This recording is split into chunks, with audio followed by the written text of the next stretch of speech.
The LouieTeeNetwork is powered by MusicHead University. MusicHeads, classes in session. Turn me up. Enroll on YouTube now. Link is in the description. Could it be? For me, your man, Louie T. Welcome to the Command Post Live. You know what it is. Post up. Take command now, of course, Senior Commander-in-Chief Louie T. Thank you for joining me. So, slight alteration to the schedule. I told you guys that you would only see me for a podcast. You're still going to get that podcast tonight, by the way. So, after the Knicks and Pacers game tonight, so roughly in that 10 o'clock, 10:30 range, whenever that game meets its conclusion, I'll jump on for the podcast. But I didn't know that the minicamp, the OTA, the voluntary OTA started today, where we get our first opportunity to see the rookies and vets mesh together. We've seen a veteran OTA, a mini. We've seen a rookie mini, right? We just came off of that, and they transitioned straight into the voluntary mini camp, where the rookies and the veterans kind of go and mesh together for the first time. Right? They mix together for the first time. So that started today, and we heard from 6 individuals, 4 players, 2 coaches, head coach Dan Quinn, offensive coordinator Cliff Kingsbury. We heard from veterans, Zack Ertz and Frankie Luvu, and then some of the younger guys, Johan Dotson and Emmanuel Forbes Jr. So we heard from 6 individuals, and we had some news today. Washington released quarterback Jake Fromm. So, you know, that was music to my ears. A lot of people feel like I had some kind of personal vendetta against Jake Fromm. It's not personal, just business, right? He stinks. I just didn't want him here. You know, you want to put yourself in the best position that if, you know, things happen that you can't foresee, you give yourself the best chance by putting a player on the field that can actually help you. I didn't feel like he could do that. And so I want you to understand, and I've been reiterating this, and you know, I talk a lot. Sometimes you hear what I'm saying, sometimes you don't. Sometimes the things that I say come to fruition. A great example is what I literally told you about Dan Quinn in the t-shirt yesterday, right? My, you know, overall thought about it, and you know what I thought he did it for. Again, you know, that's my whole mindset of, you know, the why behind everything, right? So, you know, I did the deep dive into it, and I told you what I thought he did it for. And then he literally regurgitated what I told you last night today, right? So sometimes certain things can go over your head, or, you know, I talk so much that you just like kind of tuning me out. A lot of times you guys are having sidebar conversations. You don't even know what the hell I'm talking about because you're having your own conversation. But whatever the case may be, I've said this a million times. This new group is going to come in here. And if all things are equal between a player that was here before they got here and a guy that they brought in, they're going to choose the guy that they brought in. Okay. Now, again, they've preached competition, and I believe them. This is not the last group where they're going to bring in an Andrew Norwell or a Trey Turner and force them into the lineup because they brought their guy in here. They're going to bring guys in here, but they're going to also force them to compete. Like Nick Allegretti said, they didn't guarantee me anything. They didn't make me any assurances when I signed here. They told me that I was coming in here to compete, and that's all I can ask for. Brandon Coleman, all you heard him say is he wants to compete. Mikey Sane was still said, I'm coming in here to compete. He said the word compete at least 5 or 6 times. And that's all you're looking for is guys that want to compete. Because at the end of the day, I trust this staff to put the best players on the field, the guys that earn the opportunity to be on the field. Not this Rivera bullshit about competition, but they give Dwayne Haskins the job. You know, not a competition, but you already know Carson Wentz is in the driver's seat, or Ryan Fitzpatrick is going to be the starter and Heineke isn't going to get a chance, right? This is real competition that I think you're going to see here, right? Now, eventually, I expect Jaden Daniels to be the guy and be the starter day one, right? That's what you're working towards. But even today, Dan Quinn, and we'll get into what he had to say today. He talked about them working because he said, really, these OTAs, right, are glorified 7-on-7 passing camps. I mean, and he talked about this yesterday, right? This is when you get a lot of the skill guys tons of work, right? Because you can't see the guys that need the pads on to really evaluate them. You can't see them work in that capacity now. But you can see the quarterbacks. You can see the receivers. You can see the defensive backs. You can see the linebackers and the tight ends get a little bit of work in as they try to get free, get open, and catch the football. You can see a lot of those things. Understanding zone concepts, your drops, where to be, where your eyes should be, things of that nature. You can get to see those things here, right? So this is a glorified 7-on-7 passing camp. Is essentially what he said. And he said, in order to maximize that, we got 7-on-7s on one field, and we got another 7-on-7 going on the other field, because it's all about reps. And in that, you had Jaden Daniels running with the 2s, right? And you had Marcus Mariota running with the 1s. So again, and again, that's eventually going to change, right? But that's what you expect day one of voluntary minis, right? Or OTAs. That's what you expect. Like, he's not going to jump in with the 1s right away. He's got to earn that opportunity, and he will over time, right? But to go back to my original point, if all things are equal, if a guy hasn't shown the ability to outshine another player, like, we know what Jake Fromm is, okay? We didn't need them to give him an opportunity to compete in camp. We know what Jake Fromm is, which is why I said he needs to go. Clearly, they agreed with me, right? Me and this staff, we're in lockstep. And, I predict movement because they've given me all of the ingredients. So I can then predict. Adam Peters hasn't really lied to me. He's misdirected me once or twice, but I'm okay with that. I want him to do that. But he hasn't lied to me. The man told us we were going to camp with 4 quarterbacks. We had 5. He trimmed off the fat and got us to 4. All things created equal, right? All things even. Am I going to go with the guy that was here in Jake Fromm, or the guy that I brought in here and paid extra money to as a priority free agent in Sam Hartman? That's not a hard decision to make. Fromm, you're out. Hartman, you're in. Let's see what you got, right? So I only bring this up to make this point right here. Understand that they're bringing in guys to compete, and there are a lot of guys that aren't safe. And I've been saying this, and I don't know if you're listening when I say these things, because again, you're having sidebar conversations. Oh, Louie T tripping again, whatever, right? But I always tell you this: I'm more right than I'm wrong. Hell, I'm a lot more right than I'm wrong. Okay, but when I'm wrong, I'm loud. I'm always loud. Whether I'm right or wrong, I'm loud. So when you're loud and wrong, that stands out. But I'm also loud and right a lot more than I'm loud and wrong.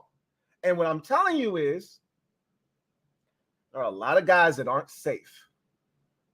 And I'll point specifically to the tight end position, okay? They didn't bring in here Cole Turner. That was as a matter of fact, Cole Turner, just like Antonio Gibson, who is no longer here, Cole Turner was and so was Curtis Samuel, who is no longer here. Cole Turner was a Scott Turner selection. That's a guy he wanted, okay? You could say the same thing about De'Ami Brown, but unlike Cole Turner, De'Ami Brown offers you certain traits, and he's on the last year of a deal, and there's no reason to cut him at that position. Whereas tight end, there's absolutely a reason you can cut a guy like Cole Turner. There's absolutely a reason that a guy like Armani Rogers doesn't make this team. Clearly, Ertz is going to be here. Clearly, Ben Sinnott is going to be here. And I think John Bates is as safe as the other two, because he has a specific skill set that is necessary on an NFL roster. But what I think you guys are overlooking is a guy like Colson Yankoff, who's making a positional switch, tremendous athlete. Again, I don't expect him to come in here, set the world on fire, and do all the things that are necessary for him to maybe make this team. But I'm just telling you, don't dismiss him. He's so far behind because he's never really played the tight end position. But guess what? Neither has Amani Rodgers. And missing last year was detrimental to his development. Okay? For all intents and purposes, this is Amani Rodgers' second year playing the tight end position. For Cole Turner, this is his third year playing the tight end position. Neither of them, Cole Turner or Amani Rodgers, has a ton of NFL experience.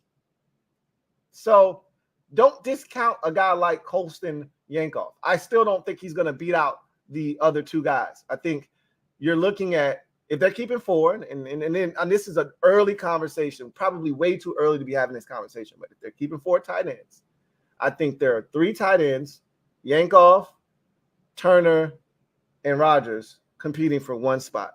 And really, it's probably between Turner and Rodgers. And if I had to pick between the two, I'd probably say that Turner has the leg up because of the experience, because he has played each of the last two seasons, whereas Rodgers did not. But if we're going off of pure athleticism and upside, I think that nod then goes to Rodgers, which is who I'd like to see get an opportunity. But again, we'll see what happens in any event.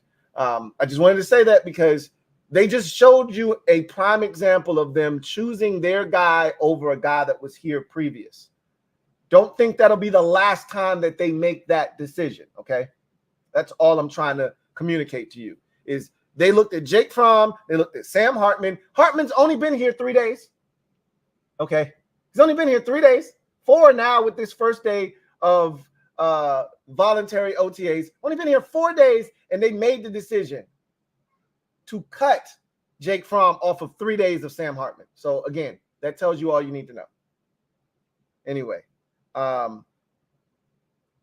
let's get into today. So, quick little recap of OTA practice. I don't want to get in too deep into anything because it's OTAs, right? It's not training camp. But all of this stuff I got pretty much from John Keim. If you haven't had a chance to take a listen to his podcast, do so. You know, it's very informative, especially for times like these where you don't have eyes on practice. So you have to rely on others to relay what's going on out there. But he did talk about, that's how I knew Jaden Daniels was essentially running with the second. You know who else was running with the second team? Which makes sense. We already talked about this, right? If they're going with a 4-2-5 alignment, 4 down linemen, 2 linebackers, 5 defensive backs, which is what we think is going to be our base defense. If there are only 2 linebackers on the field, those 2 linebackers are going to be Frankie Luvu and Bobby Wagner. So this is not a surprise, but Jamin Davis was running with the second unit. That shouldn't be alarming. That shouldn't set off bells and whistles. We've already talked about that, okay? But some people might hear it and go crazy, like, what, Jamin Davis isn't starting? No, he's not starting. Not now, at least. And he shouldn't be, but he's going to play a lot. So, don't allow yourself. This isn't the NBA. This isn't a basketball game where who starts matters. You could technically, Cleveland Farrell is going to start, right? But he's probably not going to play significant snaps throughout the course of the game, more significant snaps than, other guys that'll be in there quite a bit when the money's on the line, right? He'll be out there, but similar to a center that starts at the beginning of an NBA game, that's, a big that really isn't capable of switching on the defensive end. And so a lot of drop coverage. You'll start the game with that big and you'll get 20, to 25 minutes out of that big. But when the game's on the line in the fourth quarter, he's not on the court. Now we got to switch everything. Now we need defensive stops and we can't be playing drop coverage.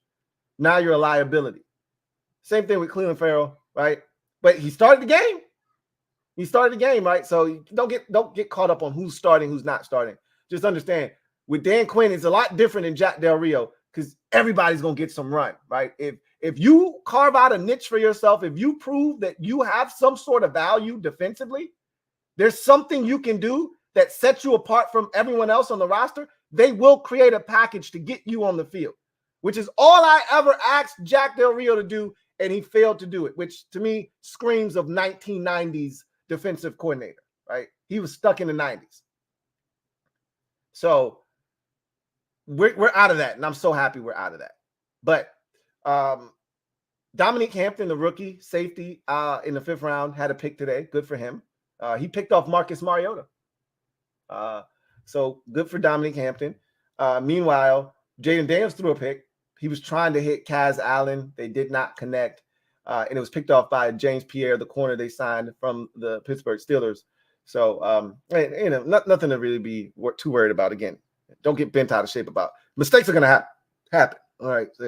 Some of you guys live and die with every single throw And if somebody threw 3 interceptions, you guys go off the deep end. It's practice. I want you to throw your interceptions in practice. I want you to learn from those mistakes, get better, and then you go from there, right? So I'm more concerned this time of the year, and I tell you guys this all the time. I'm more concerned with what's being said, less about what's being done, more about the behind-the-scenes stuff is great, you know. I want guys putting in the work. I want guys getting better each and every single day.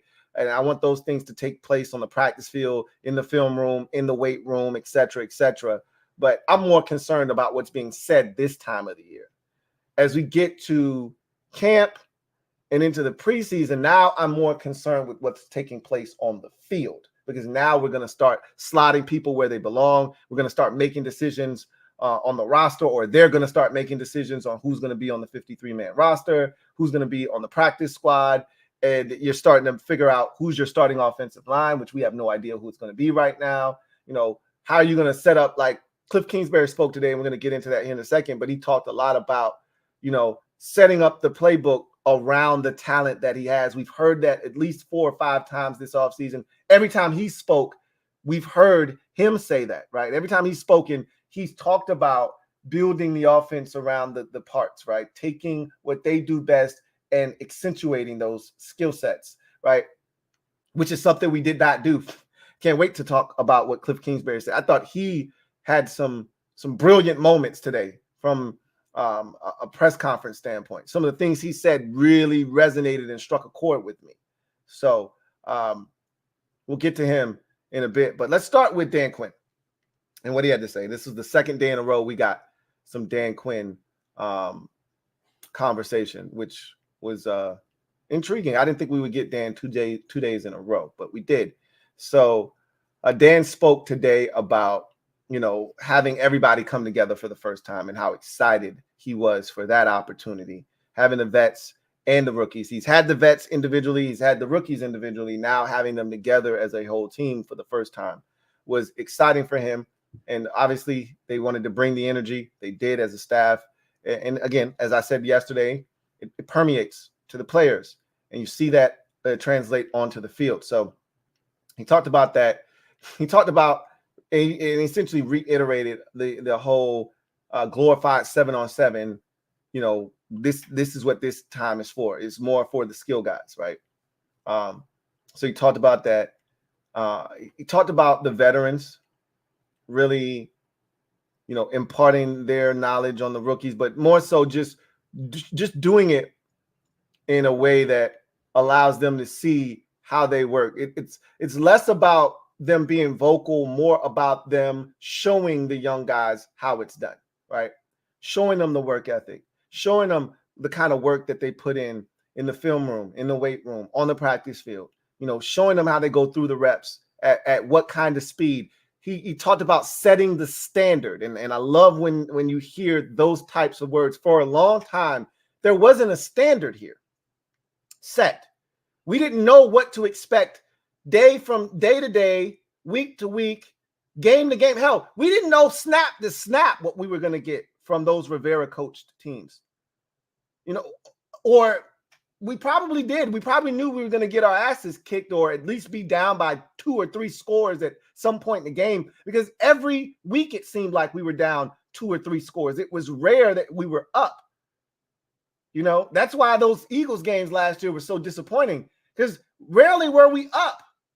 We were up in those games and we still blew it, right? But normally with Rivera teams, going all the way back to his very first season in Washington, we were always trailing by 20 points. 20 to the Giants, 20 to the Lions, right? 20 to the Cardinals. Every time you look up, we were down 20 points. And that happened every single year. We got ourselves into some big deficits. The Cowboys game, we were down big. When we got back to 6-6, that first Cowboys game, when they just blitzed us. It seemed like every year we were down big. You know, that other embarrassing Cowboys game on Sunday Night Football when Deron Payne and John Allen were on the sideline scrapping a bit. We lost that game 56-14. A lot of ass whoopings took place under Rivera in his final season, but there were a lot of games in between where we were down big. Let's hope that doesn't happen with this group, and I don't expect it to. You're not going to have your best effort every week, and there'll be some weeks when you lay an egg. But laying an egg doesn't necessarily mean you go out and get your brains bashed in by 30, like we did against Buffalo, 37-3, and almost got shut out. That's not how that usually translates. But we'll see what happens with this group. But what I can tell you is there's a standard that they're trying to set, and you do that here in May. You set the standard in May, right? In June. So when you come back in July for camp, everybody already knows what the standard is. This is what we strive to attain to be every single day. We set the bar high and we die trying to hit it. Too often, we didn't know what the bar looked like for this team. And I would always talk about low-hanging fruit and setting the bar extreme. Like, we as fans, I can speak for myself, but I've dealt with this fan base long enough, being a integral part of this fan base myself. I know, talking to you guys over the years and how I think as a fan, because they've preconditioned us to think this way, a lot of times we'd set the bar extremely low because you didn't want to disappoint, right? You didn't want to feel disappointed. For fearing of disappointment, you set the bar low, and if they hit it, great. If they didn't hit it, you already set it low, so you were already expecting the worst anyway. I've long said, hope for the best, expect the worst when it came to this organization. So setting the standard is it's imperative for me. It is very important. Sort of like how I talked about us needing to establish an identity. They came in and immediately said, hey, this is what a commander looks like, right? This is what we envision a commander being. These are the traits and the qualities, and they went out and drafted those guys. Now he's talking about setting the tone in practice and setting a standard, and he wants the veterans to set the tone first and have those rookies and those young guys kind of follow suit, right? So he talked about that. Talked about guys like Bobby Wagner, guys like Zack Ertz, kind of stepping to the forefront and showing these guys how to do it by leading by example, not necessarily vocally going out there and challenging these guys, but showing them how a veteran gets it done. You want to work in this league for 12, 13, 14, 15 years? These guys have done it. This is a hard league. We know NFL stands for not for long. You want to have the longevity of a Zack Ertz going into year 13? You want to have the longevity of a Bobby Wagner going into year 15 or whatever it is for him? This is how you do it. So he talked about that, and he talked about the shirt, obviously, and I love the way he addressed it. He pretty much said, look, and it's literally what I told you, and I knew what his thought process was. Mission accomplished, right? The goal that he set, he accomplished it. Now, of course, behind the scenes, he was called into the principal's office and they told him, hey, don't do that shit again, which is fine. Again, I told you, it's just like being in court. And a lawyer knows exactly what they're doing when they say something that they know the judge and the opposition, the other lawyer across the courtroom, isn't going to approve of. They're going to object, and the judge is going to sustain that ruling and say, hey, disregard that last comment from the prosecution, right? But you already said it and they already heard it. Mission accomplished. He wore the shirt. He got the reaction that he wanted. He tried to play he didn't even play a role, because the way it was kind of transcribed made you feel like he tried to play the old boo-boo the fool, like I didn't know it was going to cause a stir type role. No, that's not what he said. When I listened to what he said and I looked at his body language, he pretty much said, when I came here, I knew that I had a cool opportunity to kind of bridge the past and the present, right? Something that didn't happen. And I talked about that yesterday in particular, how the veterans, the OGs, the players and the coaches and the people that laid the foundation for the success that had preceded us.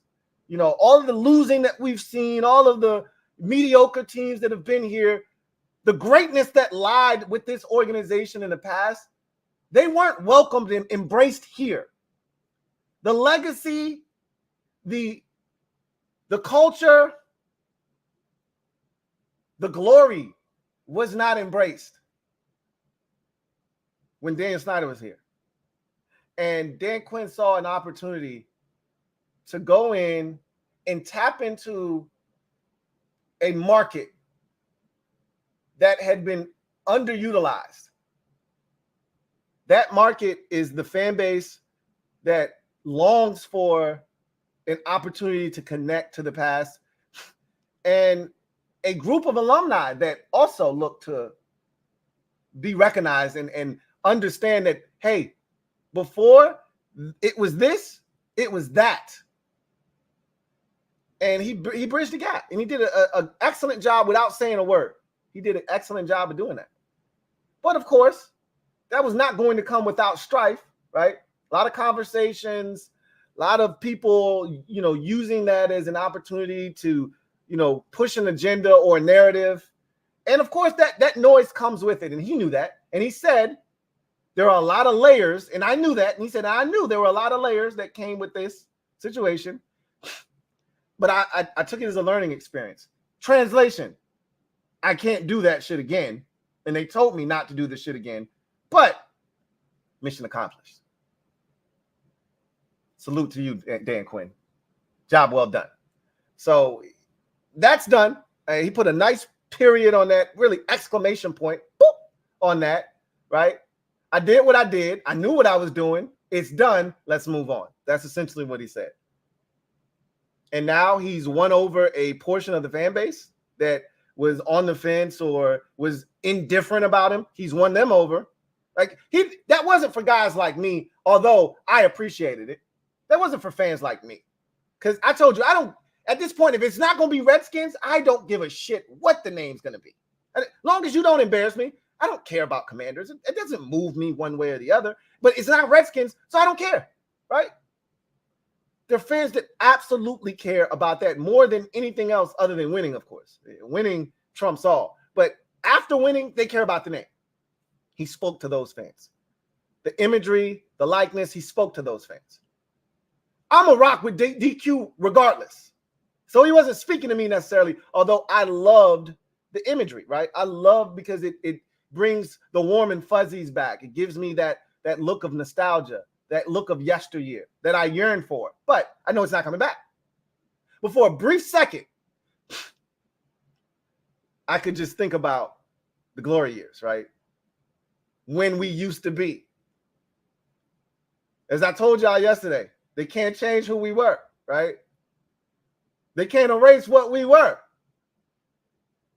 So he also talked about the various positions and how they look to attack, getting better at those positions and how they're going to utilize this time and really be intentional with the things that they do, which bleeds right into Cliff Kingsbury, who I thought was sensational today with his presser, because he hit on some things that really resonated for me. One of the quotes that stood out, and let's start with his, because, everything is always going to be surrounding the quarterback first and foremost, and it should be. Jayden Daniels. And he talked about the thing that has stuck out to him about Jayden Daniels the most in this process thus far. And he said, the thing that has stuck out for him with Jayden is, one, he's extremely smart, very accurate with the football. But he's like, we knew all of those things by watching the tape and talking to him. He said, what I didn't know was how advanced he was in his ability to understand and set protections. That's something that, generally speaking, and, I've been watching football almost my entire life. And one of the things I've always heard, the last thing that quarterbacks usually get is the ability to see, set, and be very versed in protections. It's tough. It's tough to do that. So he talked about Jayden really being able to kind of set the protections already. And one of the reasons why you bring in a veteran center, and I talked about this when we signed Tyler Biadasz, when you got a young quarterback, it is imperative. You can't start a rookie center with a rookie quarterback because you need a veteran that can set the protections to help that quarterback out because that quarterback isn't ready to set the protections by himself. Well, in the case of Jayden Daniels, I'm not telling you that he's ready to set the protections by himself, but he's not ignorant back there, and he may be ready to set those protections a lot faster than you're accustomed to seeing a young quarterback set protections in the NFL. I remember one of the biggest knocks on Dwayne Haskins, God rest his soul, was he was illiterate at setting protections. You know, remember Jay Gruden said, I can't put him out there. He can't protect himself, and we can't run the offense because he can't protect himself, i.e. set protections, and get us into the right play so that we can actually execute the offense. Doesn't sound like that's going to be an issue for Jayden Daniels. So he talked about, you know, that being one of the things that has surprised him about Jayden Daniels to this point. You know, he talked about Zack Ertz, you know, the leadership qualities, guys that have been here, guys that he's coached before. And, you know, one of the thing that I think the most profound statement that he made was he said, I don't want this to be year 5 of the Arizona Cardinals offense. I want this to be year 1 of the Washington Commanders offense. And I said, wow, that is some heavy shit, man. That's some heavy shit, man. Because so often people, and I talked about this with Eric Bieniemy, they get so caught up in what they do, right? This is what I do as a coordinator. And you have to acquiesce. You have to fit in to what it is I do, whether you're a square peg and my offense is a round hole or vice versa. You got to make yourself fit into what I do, or else you're not going to be a part of my offense. That's bullshit, okay? That's why he's coaching in college right now and not still in the NFL, because that's the kind of shit that gets you out of the league. When you don't take the skill sets of the players that you have and maximize those and build an offense around those skill sets. That's like taking Deebo Samuel and trying to turn him into Justin Jefferson. He's not Justin Jefferson. And vice versa. Justin Jefferson can't be taking handoffs and tosses and catching a bunch of bubble screens because he's not built like a damn tank. He's not physical like Deebo Samuel. So he's not catching a million tunnel screens and wide receiver screens and jet sweeps and tosses out of the backfield and handoffs because he's not built for that. So what did Kyle Shanahan do? He built his offense around Deebo Samuel's skill set because that's what good play callers do. I built my offense around the things that you do well. There's certain concepts and certain things that I'm going to do, and I'm going to find players that fit that. Like Brandon Ayuk runs those routes, those in-breaking routes very well, and he's got enough speed to take the top off the defense, and so he fits Kyle's offense perfectly. They went out and sought after him. They traded up into the first round to get him. But they got Deebo Samuel, and they tailored their offense around his skill set. That's what you do. Eric Bieniemy failed to do that, and he never was interested in doing that. When he got here, for him, it was year 6 of Kansas City Chiefs offense here in Washington. Not year 1 of his offense in Washington Commanders form. It was year 6 of the Eric Bieniemy Kansas City Chiefs experience. Well, we don't have Patrick Mahomes. We don't have Travis Kelce. We don't have those players. Good luck with that shit. He said, this ain't year 5 of Arizona. This is year 1 of Washington. I said, oh, that's a bar is what that is. Bars, right? He's spitting right there. And he said, we're going to, I have concepts, things that, I built my offense around, but, the baseline stuff is what we're teaching them now. And as we see what their skill sets entail, we're going to tailor our offense around that. So as we get more comfortable with Jayden Daniels, what he likes, what he doesn't like, we're going to build our offense. He said, we're going to take some of the stuff he did well in college because that's the easiest thing for him to start with is the things that he already knows from college, right? So we're going to build some of that stuff in, right? Then we're going to see what Terry's skill set entails, and we're going to start to build that in and factor that. We're going to look at Johan and what he does. We're going to build some of that into the offense. Then we're going to take a look at what Brian Robinson Jr. does and Austin Eckler does well, and we're going to build some of that stuff into the offense. We're going to look at what Ben Sinnott and Zack Ertz does well. He already knows what Zack Ertz does well, right? And we're going to put that into the offense, and we're going to tailor this offense around the weapons that we have. And I said, man, keep talking that shit, bro. Keep talking that shit, man. Because that's the shit I need to hear, especially after last year, what we dealt with as a fan base, what I watched transpire, how I watched him destroy my boy Sam. I need to hear this because I got scars, okay? He said, well, you got scars? Don't worry. I got bars to heal your scars. Actions speak louder than words, but I need to hear those words first. Zack Ertz already told me, you're going to see the action. Don't worry. That's why I'm here. I wouldn't have come here if I didn't believe in Cliff Kingsbury. I'm telling you, he's going to build the offense around what these guys do well. So I know the action's coming. I just need to hear the words, though. I need that confirmation right now. I need words of affirmation. I need that. So, Cliff was talking about, Brian Robinson Jr. in the running back room. He's asked specifically about those guys. Said, man, Robinson, he has a zest for the game. He loves it. He's got a smile on his face. And he said, I'm pretty sure you guys know that this guy's a ton of energy, right? And he's like, Eckler is a veteran. He's a guy that you can, put a lot on, and he's going to be able to kind of take all that. And he talked about loving Guy's story. He talked about loving Luke McCaffrey's story. Talked about loving Austin Eckler's story. So right away, I can tell, right?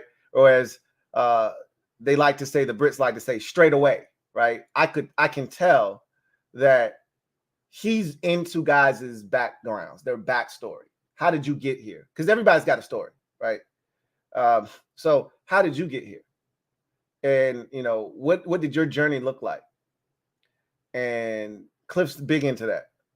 And he said, look, Jaden is a guy that I really admire his ability to adapt and adjust. And you look at Luke McCaffrey, he had to adapt and adjust, right?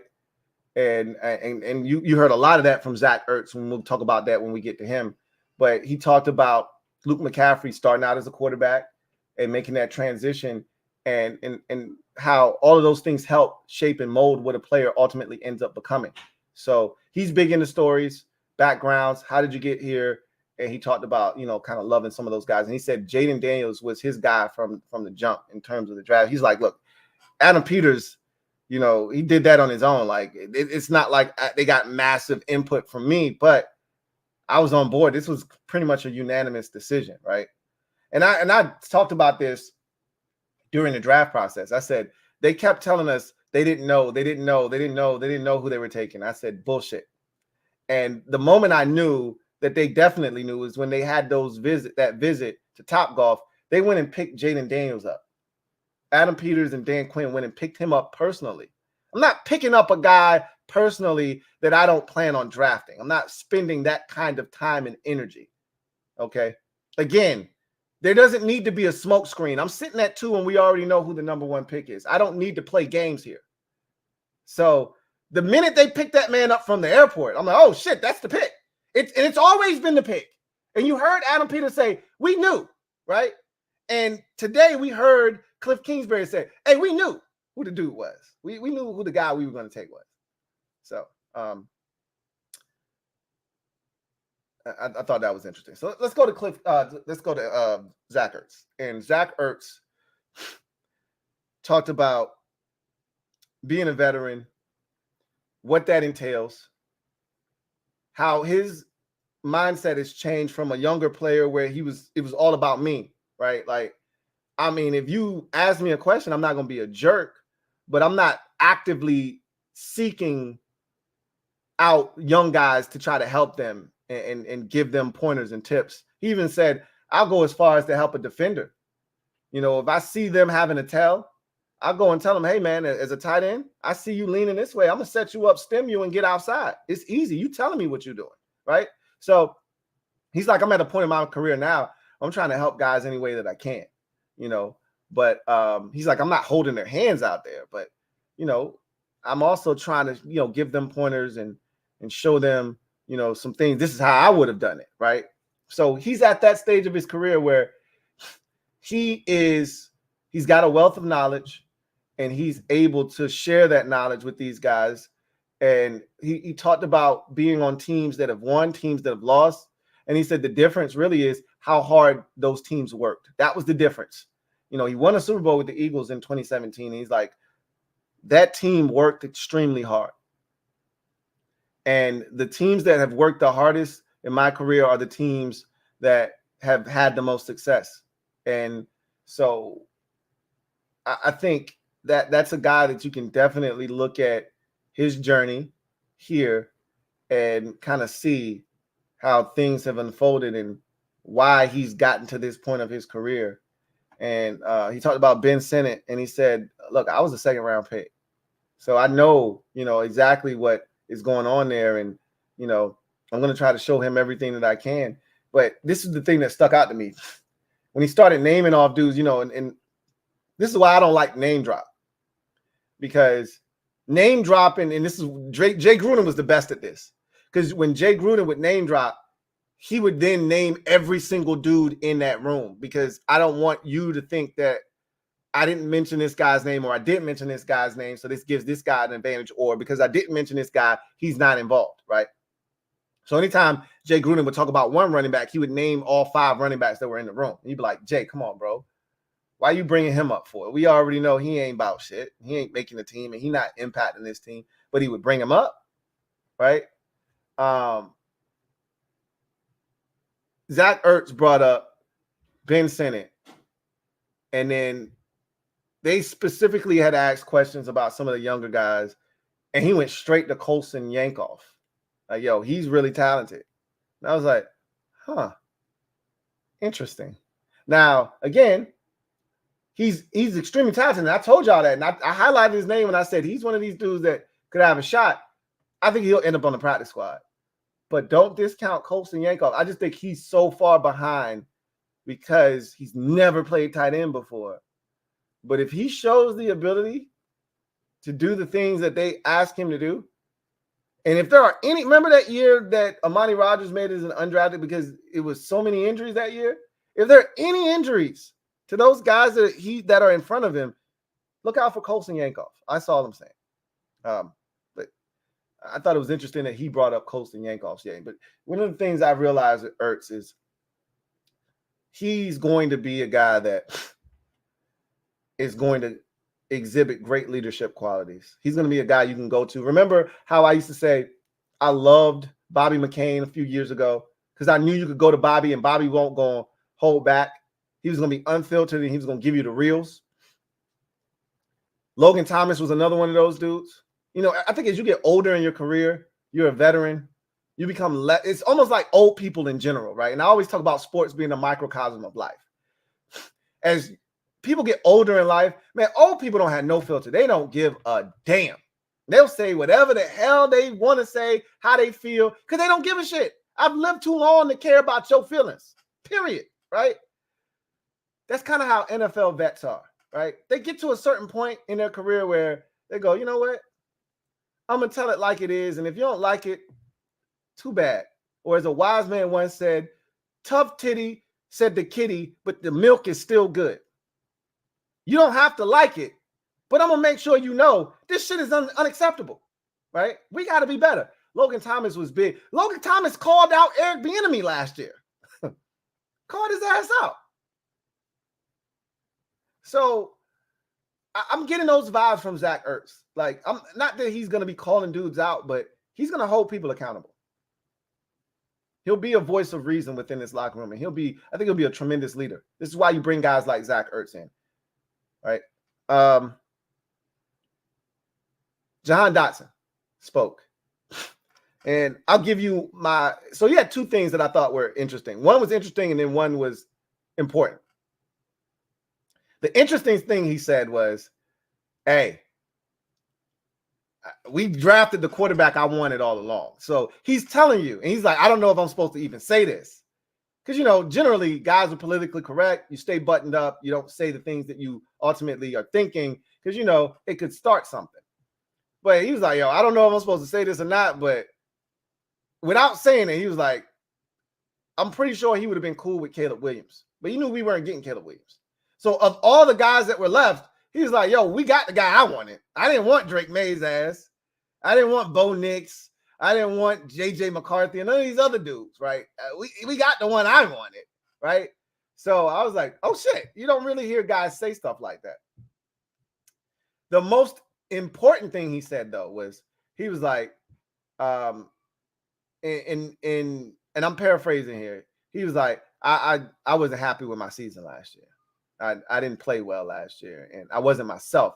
And what that is indicative of? I don't think Johan was hurt last year. And he said, I was so disappointed in my season last year. I got after it pretty much after the season ended. I was right back after it in February, which tells me he wasn't hurt. He wasn't banged up, because a lot of guys, they take a little bit of time once the season's over to recuperate, to feel like themselves again, to get healthy, and then they start training again and working out. Johan was like, yo, I got after it like maybe 2 weeks after the season ended. I jumped because he wasn't hurt. He wasn't doing shit. And some of it was his fault, right? But a lot of it was Eric Bieniemy, bro. And that's why he was like, I'm so glad we had this change. I'm so glad that this staff is here. I'm excited about the opportunity. But he's like, I was disappointed in myself. And I like that he took accountability, because it wasn't all Eric Bieniemy, right? But Johan didn't get the football because they didn't do things to try to get him involved. But he also lost confidence. And you can tell, like, the sports is such a big confidence, it's such a confidence-driven profession. Like, most professions, if you want to excel at them, you got to be confident in your abilities. If you're selling houses, if you're in the real estate game, you got to be confident that, hey, look, 3 different people can show this house, but they can't show this shit with the same flair and energy that I can show it with. I can sell this house. They can't sell it like me, right? That's a confidence thing, right? If you're in sales because, 1, you refuse to take no for an answer. You got a rebuttal for everything. But 2, you confident in your abilities, because it's all on you in sales, right? Confidence is such a key factor in success. It's hard to be successful if you're not confident in yourself and your abilities. He wasn't confident, and confidence is a fleeting thing. It's a fleeting thing. And when you're not getting targets and the season's not going well and you're an afterthought and you're running around for 77 snaps and you only get 2 targets, that shit plays on your confidence. And am I trash? You start asking yourself questions like, is it me? Am I the reason I'm not getting the football? Like, that's what bad coaching will do to you. It'll start having you second guess yourself. I've been there before. Well, I'm asking myself, is this shit me? Because this is nasty work right now. Am I that nasty, or is this a combination, or is this the coaching staff? Like, I know I can play. And then that's when you gotta say, no, I know I can do this shit. I'm not here on accident. I know I can do this shit. When you sitting at the end of the bench and you're not getting no minutes, you're not getting no clock, and you saying, I know I'm better than the dudes that's checking in the game right now. Like, is this me? Could be. He doubted himself last year a little bit. So he had to go back to the basics. He had to go back to the drawing board and ask himself, bro, what are we doing right now? I think we talked about him last night in particular, right? Christopher McLaughlin. Shout out to my guy, Chris. Chris asked specifically about Johan and what am I expecting from him? I'm expecting a bounce back year from Johan. I wouldn't be shocked if he might be knocking on the door of 1,000. I don't know if he eclipses 1,000, because a lot of that is going to be predicated on the quarterback, right? And I can't ask Jaden to come in here and feature 2,000-yard receivers, because my thought process is that Terry's going to be a 1,000-yard receiver, because that's what Terry's done no matter who's been at quarterback. So my mindset is one of which Terry McLaurin's 1,000. So I don't know if we're going to have 2,000-yard receivers in year one. That just seems a little far-fetched. But I wouldn't be shocked if he's knocking on the door. And if he hasn't even had a season close to 1,000 yards in his career. So if he's knocking on the door of 1,000, that means he had a big year and it's a career year for him. And I think you're going to see that from Johan this year. I really do. If he's healthy, that's always the key for him. If he's healthy, I think he's got a chance to do some damage this year. And he's locked in. He's like, yeah, I had to go back to the basics. And I put in the work this offseason, and I'm ready. So I like to hear that from Johan. Emmanuel Forbes Jr., he was sweet and short. He was short and sweet and to the point, right? He's just happy for an opportunity with a new staff that believes in him. That's the gist of his press conference. It was 2 minutes and like 30 seconds of him answering the question as fast as he could, pretty much repeating whatever the question was and then throwing a few words in there and just saying the word compete and then moving on, right? Because honestly, last year was a disaster and it was a nightmare for him. And this new staff, he knew that they liked him. He felt good vibes from them. He said they were one of my top 30 visits last year, and I really enjoyed them. And I had good energy from them. And now that they're here, I feel even better about that. Nobody needed the reset more than Emmanuel Forbes Jr. Now, there wasn't a single player that needed the reset more than he did. Because if this year doesn't go well, people are already using the B word. All right. There are already people because they didn't want him in the first place, which is not fair to him. I always get upset at people for bringing that energy towards the player. He didn't draft himself here. His duty, right? His responsibility is to push his stock as high as he can possibly push it during the draft process. He didn't make the pick, though. You're directing that energy at the wrong person or the wrong people. Those people, those individuals are no longer here. He didn't draft himself 17th overall or 16th overall. He didn't do that. They did that. Same thing I said about Jamin Davis. People get on Jamin Davis. He didn't draft himself in the first round. They did that stupid shit. So don't direct your energy at them. You can be upset that he's not playing at the level you would like him to, but to take all of that vitriol because somebody else made a mistake and dump it all on him, that's not fair. And a lot of people do that with draft picks. You can be disappointed that a guy isn't meeting expectations, but y'all take not only that disappointment, you take the disdain of the pick itself and the people that made the decision and you dump it all on the player. That's bullshit. And that's why so many people start using the B word after 1 year because you didn't want him in the first place. Well, just because you didn't want him doesn't mean you gotta treat him like that. It's always been my stance. I never wanted Dwayne Haskins, God rest his soul. I didn't want him here. Once he's a member of the family, I embrace him. I open my arms and I welcome him in and I say, hey man, I'm gonna be rooting for you. Never wanted him here. But you're here now. So let's make the best of the situation. Forbes is here now. I wanted Christian Gonzalez. It's no secret. Most of us did. He's here. Let's see what he can do. He needed a fresh start. This group is going to give him that. Let's see what he does with it. Because there are a lot of people already using the B word. For his sake, I hope he plays well this season. And then Frankie Luvu spoke. And he talked about really soaking up. You know, first of all, I think he's still a bit in awe. Like he talked, I think it was actually Bobby Wagner who talked about working out with Frankie Luvu this offseason. Because remember, Bobby Wagner spent the vast majority of his career playing for the Seahawks, which is in the state of Washington. And Frankie Luvu went to college in Washington and went to Washington State. So he trains in the offseason probably somewhere in that, Pacific Northwest area. And same thing with Bobby Wagner. So I assume that's how they ended up training together. And I think he might have been in awe of Bobby then.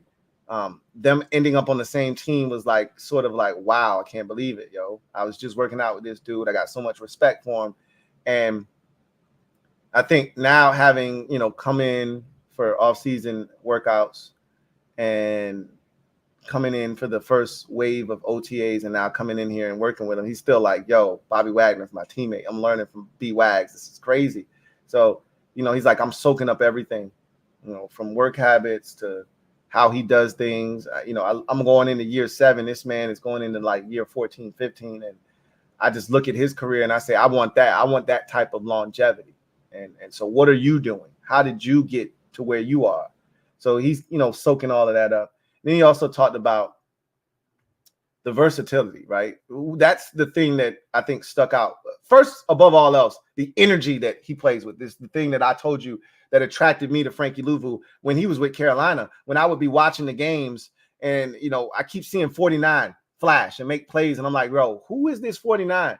Right. And eventually, you know, and that was like 2 years ago. I was like, yo, this Frankie Luvu dude is crazy. Right. And it continued to grow. And every time I watch, I'm like, man, I love me some Frankie Luvu. I'd love for him to play for my favorite team. And then he became a free agent. And I'm like, yo, go get Frankie Luvu. So that's the first thing. But the next thing is the versatility. The man can cover. The man can get after the quarterback. He's high energy. He's making tackles in the backfield. He's making tackles for a 1-2 yard gain. But the distance he's covering to make those tackles, he's everywhere. And he talked about the versatility and, like, you know, wherever Dan needs me, wherever, you know, Coach Witt needs me, that's where I'm going to be. You know, my versatility is, you know, my calling card. It's my ticket. And I want them to utilize that. And I told DQ, like, wherever you need me, put me there.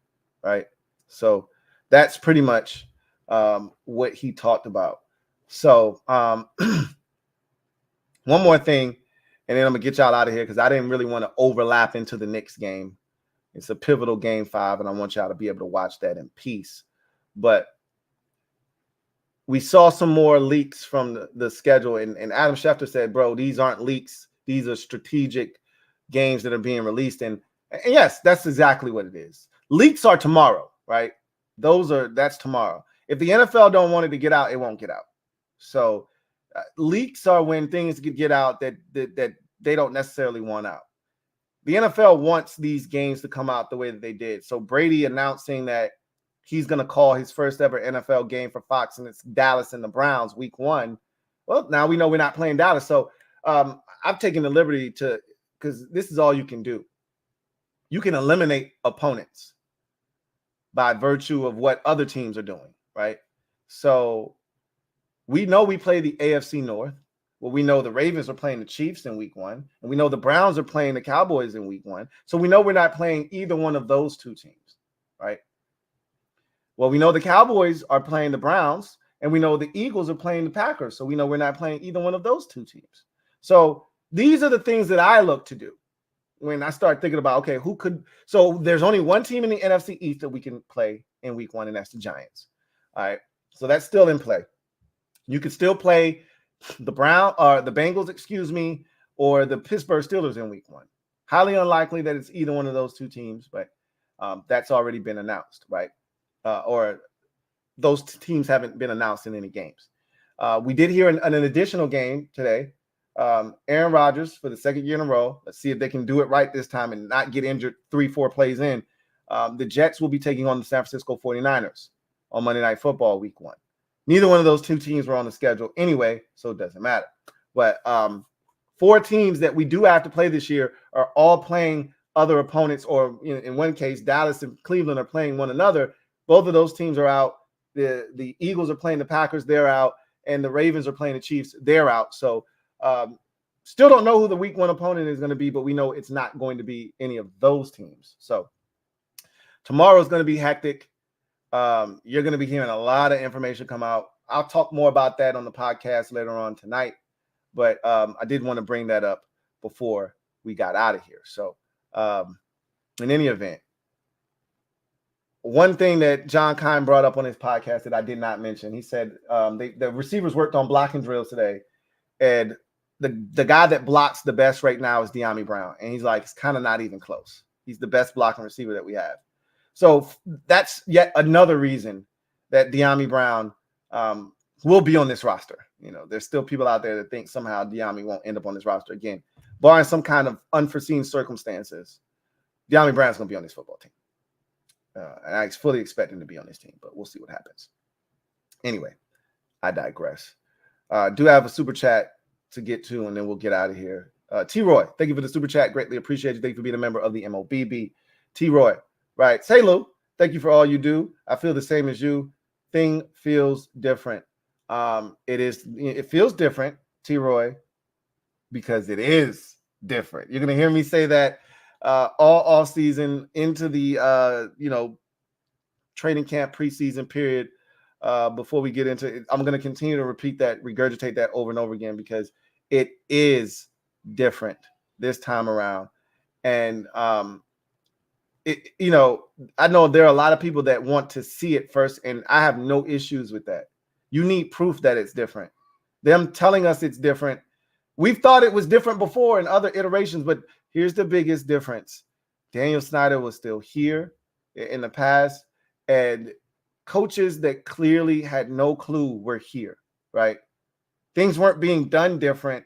The energy just kind of felt slightly different. When Bieniemy got here, we were so used to this sort of mundane staff that didn't have any energy or personality other than Chris Harris, right? He was the only guy that was loud, that had, remember, we would talk about this all the time.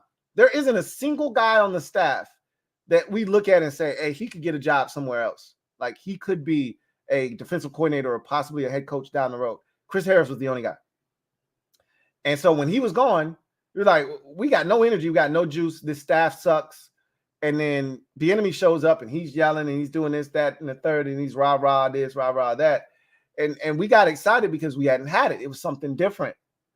But what we didn't know is he wasn't willing to listen to the players. Like, one of the things that also stuck out about what Cliff Kingsbury said is he's like, because somebody brought up, did Jaden Daniels come to him already with some things that he likes or doesn't like? And, it's kind of early for that.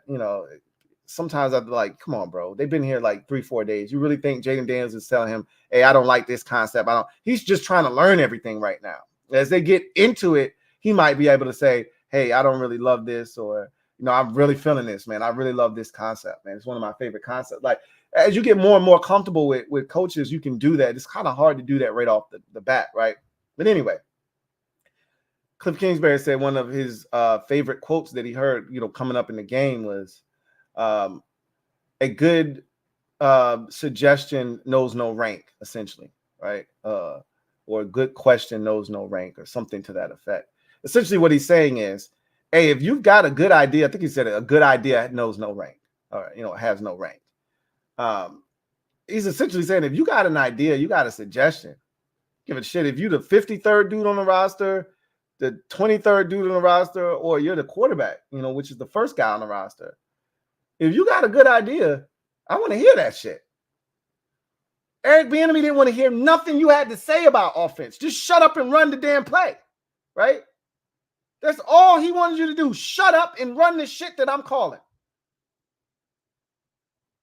It's a vast difference between what was being done here before and what's being done here now. Like, I was talking to my guy, Derek B.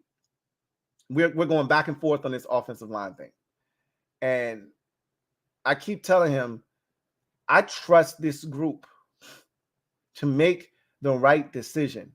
Like, if Brandon Coleman can't play, or they don't think he's not ready, I'm not going to say he can't play. He just might not be ready as a third-round pick to start week 1.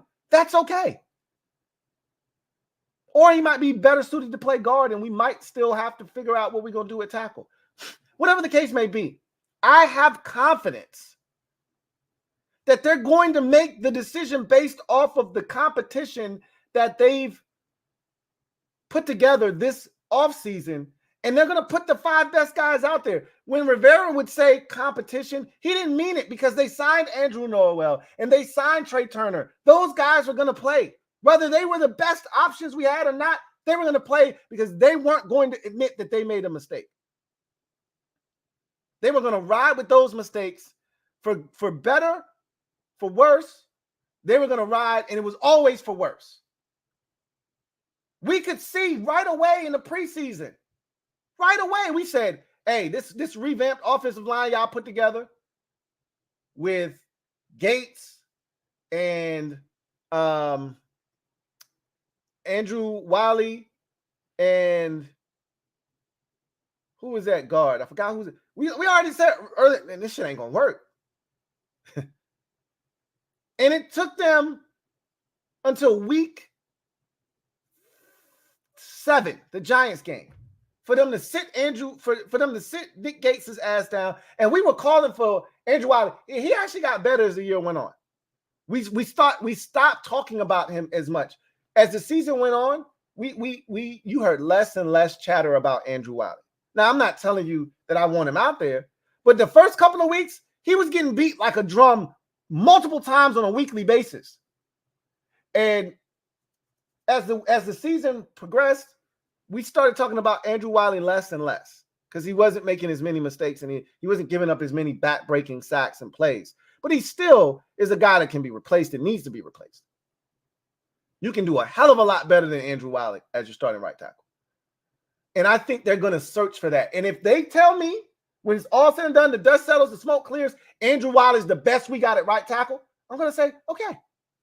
Okay. I'm okay with that. I don't like it, but I told you, you can't fix everything in 1 year.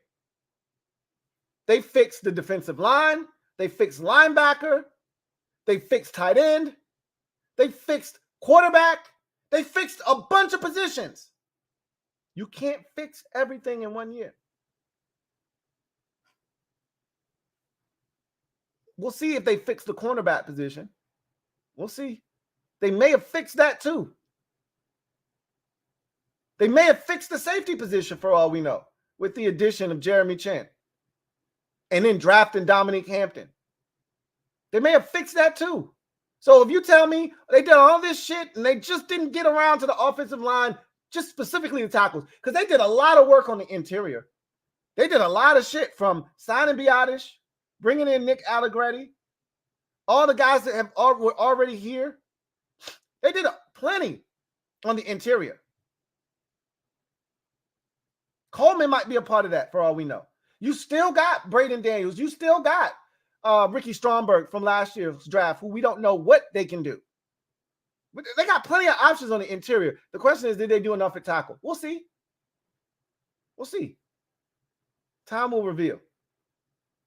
But I said all that to say this. I'm confident that this group is going to actually have competition. Not like the shit Rivera used to say was competition, but the job was already given to somebody. He did that with Dwayne. He did that shit with Ryan Fitzpatrick. He did that with Trey Turner and Andrew Norwell. They already had the job. The minute they signed here, they had the job. There was no competition. That word was thrown around here too loosely. Competition. I believe that there's going to be competition here. And if Brandon Coleman is the starting left tackle, it's because he earned the right to be the starting left tackle, and they believe he can get the job done. If Andrew Wiley is the starting right tackle, it's because we don't have a better option, and we got to roll with him. I find it hard to believe, unless I'll just say this. If Cornelius Lucas isn't starting at left tackle, I find it hard to believe that he's not a better option at right tackle than Andrew Wiley. You can't convince me of that. That was one of the gripes I had with the last group is put your 5 best out there. Andrew Wiley is not better than Cornelius Lucas. I think this group is going to put the best 5 out there. We'll see. Maybe it is Andrew Wiley. I've already told you, in my mind, it's not going to be, but we'll see. Christopher McLaughlin, thank you for the super chat. Greatly appreciate you, my guy, Chris. Thank you for being a member of the MOBB. Chris writes, hey, Lou, hope all is well with you and the family. Likewise, Chris, as always. Says 2 questions. How do you see the snaps between Ertz, Bates, and Sennett breaking down if all are healthy? 2, if the team is going to make the wild card, what NFC teams will there be and why? Will be there and why? You're assuming that we don't win the division. I don't think we're going to win the division, but I'm not ruling out anything, right? I'm not ruling out anything. But yes, I think if we make the playoffs, it'll probably be a wild card, to your point. But let me handle the first question first. You said, how do I see the snaps breaking down with Ertz, Bates, and Sennett? I think it's going to be early on. It's going to be Ertz heavy with Sennett getting a lot of snaps in different roles. They're going to move him around because I think he is a Swiss Army knife in that regard. But as the season wears on, I think you're going to see kind of a changing of the guard where you're going to see Senate. Like when the season starts, I think you're going to see Ertz playing 75% of the snaps, and maybe Senate is out there, 42% of the snaps, right? The 25 that Ertz isn't out there, if they, have a tight end up there, it'll be Senate. And then those two tight end sets, he might be the second tight end and so forth and so forth. And then he'll be out there in various roles. He might be an H-back. He might be, flexed out, whatever the case may be. I think as the season wears on, I think you'll start to see that number kind of come, sort of Ertz's numbers come sort of back to the mean, right? If that makes sense. And he'll come down from that 75% that he was, playing the first 4 games of the season or so. And Senate will start to come up. And I think they'll meet somewhere in that 58 to 59% range, right? They'll meet somewhere in the middle. And then I think you see Senate by season's end overtake Ertz is how I see that kind of playing itself out. But, we'll see. I think Ertz is going to have a much bigger role than people are giving him credit for. If he's healthy, I think they're going to, because I've always said a veteran tight end is a young quarterback's best friend. I just look at last year I look at what Travis Kelce did for Patrick Mahomes. I look at what, a guy like, and Dallas Clark was young, right? But I look at what Dallas Clark did for Peyton Manning. And I look at what Julius Thomas, and again, another guy that was pretty young, but what he did for Peyton Manning when he was in Denver. And I look at what Dalton Schultz did last year for CJ Stroud. I just think a tight end is a young quarterback's best friend. Hell, veteran quarterbacks love a good tight end. Who doesn't love a good tight end? That's the safety valve, security blanket, if you will. So I think Ertz, being a veteran, knowing how to sit down, how to get open, how to present himself as a target, I think he's going to end up being Jaden Daniels, one of his best targets early on. And I wouldn't be shocked if that ended up being a season-long thing. But at the end of the day, I do see Senate continuing to grow. And I wouldn't be shocked if by season's end he's getting more snaps than Ertz, right? We'll see. I think Bates will be reduced to more of a blocking tight end. They'll throw him a bone every now and again, but he's going to be reduced to where he's supposed to be, which is a TE3. That's what John Bates is going to be, TE3, which is where he's supposed to be. And then you said if the team makes the wild card, what NFC teams will be there and why?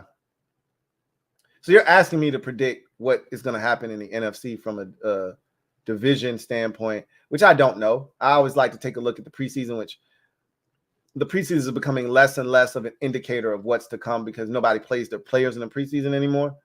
But we on paper, we know what teams are supposed to be good, but we know the NFL is set up where teams that were last can be first, and every year 3 or 4 teams in each conference are swapped out in terms of who made the playoffs the year before and teams that didn't making it in.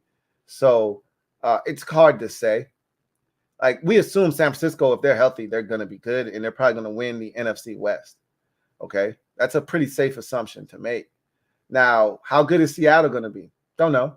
How good are the Rams going to be? I think they shocked us all last year. We thought they were going to be ass-tastic, and they ended up making the playoffs and almost beat Detroit in Wild Card Weekend. So, a lot of that hinges upon the health of Matthew Stafford. But if he's healthy, if Stafford's healthy, that they're a dangerous team, are the Rams. So you can't discount them.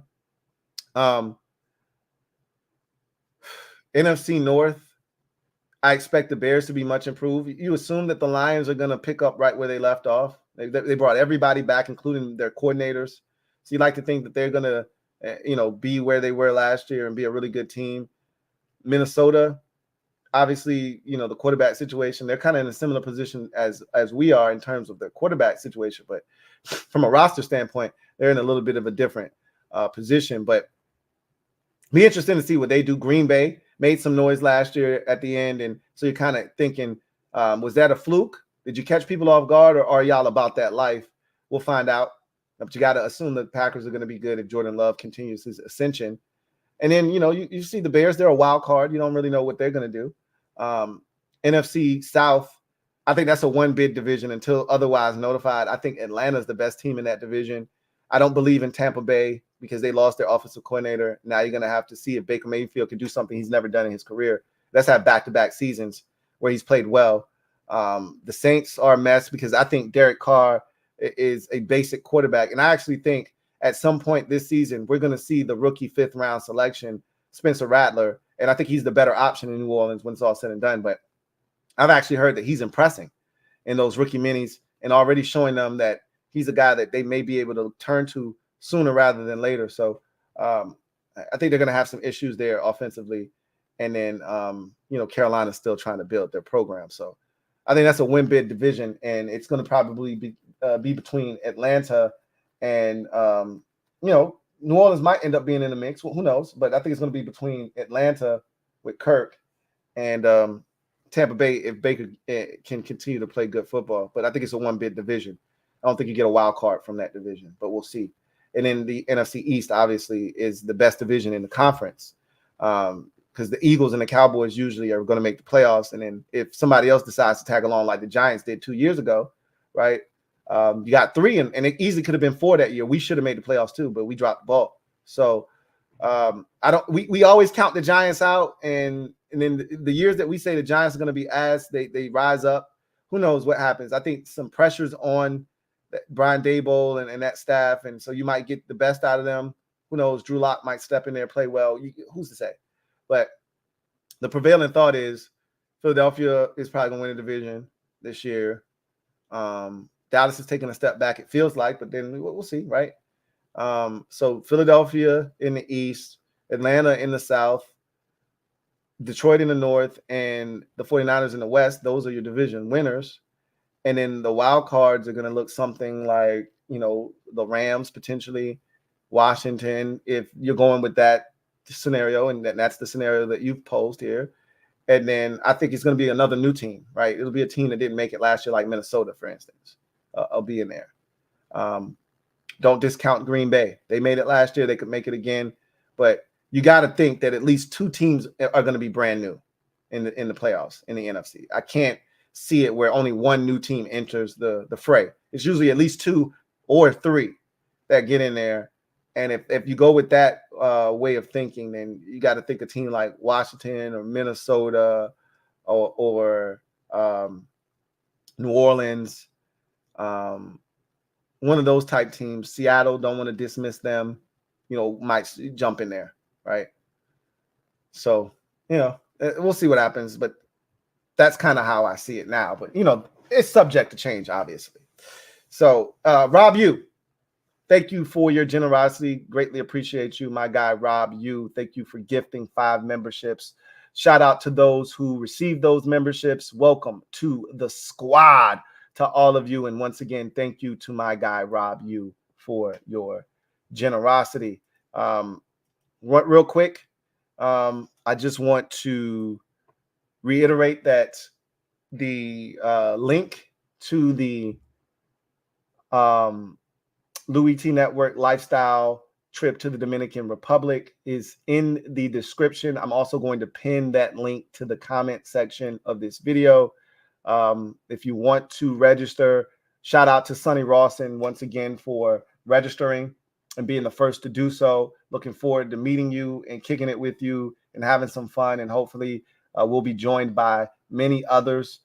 Try to get in on this early bird special. You got to the end of this month to make that happen. Don't miss out on that early bird registration special. And get in as early as you can, so it'll give you more time to be able to pay for the trip. But looking forward to kicking it with whomever comes, whether it's 1 or 2 of you, or it's 20 of you, or it's the maximum amount, the 50 of you, right? Whatever it is, we're going to have a blast. I'm looking forward to it, and I cannot wait. Bart Scott can't wait. There'll be more information coming in the coming days, but the link is down in the description of this video. And once again, I will also post that link in the comment section and pin it to the top So with that said, you guys get out of here. Enjoy the playoff basketball, and we will reconvene tomorrow. If you're a Commanders fan, we'll be back tomorrow live around 8:30 or so. Talking schedule. It's going to be crazy tomorrow. Looking forward to it. If you're a fan of the Louie T Network podcast, we'll be back later on tonight to talk about all things NFL and some basketball as well, and among other things. And we'll chop it up there a little bit later on tonight. Hopefully you'll be able to join me for that. But in any event, you guys have a good one. Take care. God bless. And good night.